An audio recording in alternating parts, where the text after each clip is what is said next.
تلاوت قرآن کی اتنی زیادہ فضیلت کہ اللہ کے رسول صلی اللہ علیہ وسلم نے ارشاد فرمایا کہ جس نے قرآن کا ایک حرف پڑھا اسے ایک نیکی ملے گی جو 10 کے برابر ہوگی. پھر فرمایا میں یہ نہیں کہتا کہ الف لام میم یہ ایک حرف ہے، بلکہ الف ایک حرف ہے، لام دوسرا حرف ہے اور میم یہ تیسرا حرف ہے، اور جس نے الف لام میم پڑھا اس کو 3 نیکیاں ملیں گی جو 30 کے برابر ہوں گی.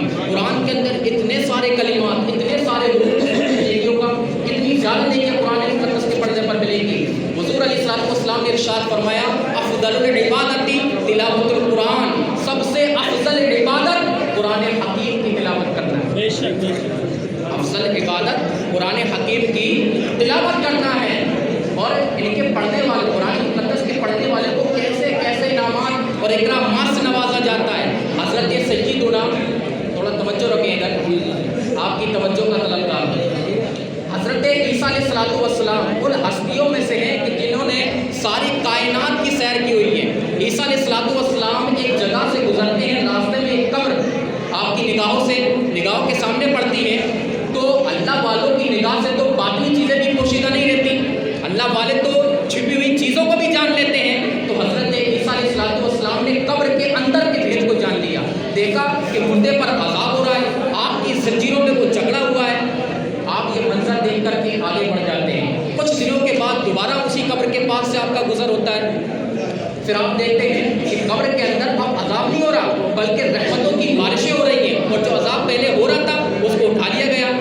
آپ نے اللہ تعالیٰ کی بارگاہ میں عرض کیا مولا مجھے اس قبر کا بھید بتایا جائے، آخر ماجرا کیا ہے کہ پہلے تو عذاب ہو رہا تھا اور اب رحمتوں کی بارشیں ہو رہی ہیں. حضرت عیسیٰ علیہ السلام کو اللہ کی جانب سے بتایا گیا کہ اے عیسیٰ یہ شخص انتہائی گناہ گار تھا، یہ شخص انتہائی گناہ گار تھا. مرتے وقت اس کی بیوی امید سے تھی اور اس کا بچہ اس کے پیٹ میں تھا.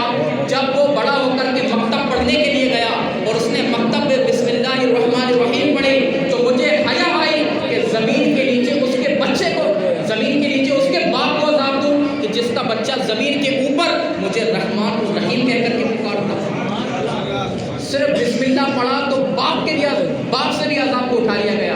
تو جو خود بسم اللہ پڑھنے والا ہوگا کیا اس کو عذاب دیا جائے گا؟ اور جو پورے قرآن کا پڑھنے والا ہوگا کیا اس کو عذاب دیا جائے گا؟ اور جو قرآن پاک کا حافظ ہوگا کیا اس کو عذاب دیا جائے گا؟ اور حافظ قرآن کی عظمت اور شان کے روایات میں ملتا ہے کہ حافظ قرآن کے والدین کو قیامت کے دن تاج پہنایا جائے گا. مفتی احمد یار خان نعیمی رحمۃ اللہ تعالی علیہ فرماتے ہیں کہ 2 ہستیاں ایسی ہیں کہ مرنے کے بعد جن کے جسم قبر کے اندر سڑتے نہیں ہیں، گلتے نہیں ہیں، حافظ قرآن اور عالم دین.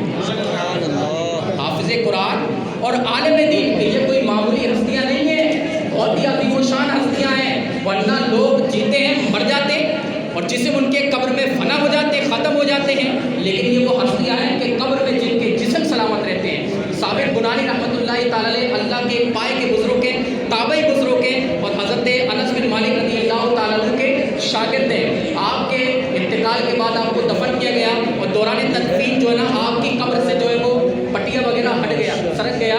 تو کسی دیکھنے والے نے دیکھا کہ آپ قبر میں کھڑے ہو کر کے نماز پڑھ رہے ہیں، قبر میں کھڑے ہو کر کے نماز پڑھ رہے ہیں. تو وہ بندہ آپ کے گھر جا کر کے آپ کے گھر والوں سے پوچھتا ہے کہ آخر ثابت بنانی رحمۃ اللہ تعالی کون سا کام کرتے تھے کہ اللہ نے ان کو یہ مقام اور یہ رتبہ عطا فرمایا؟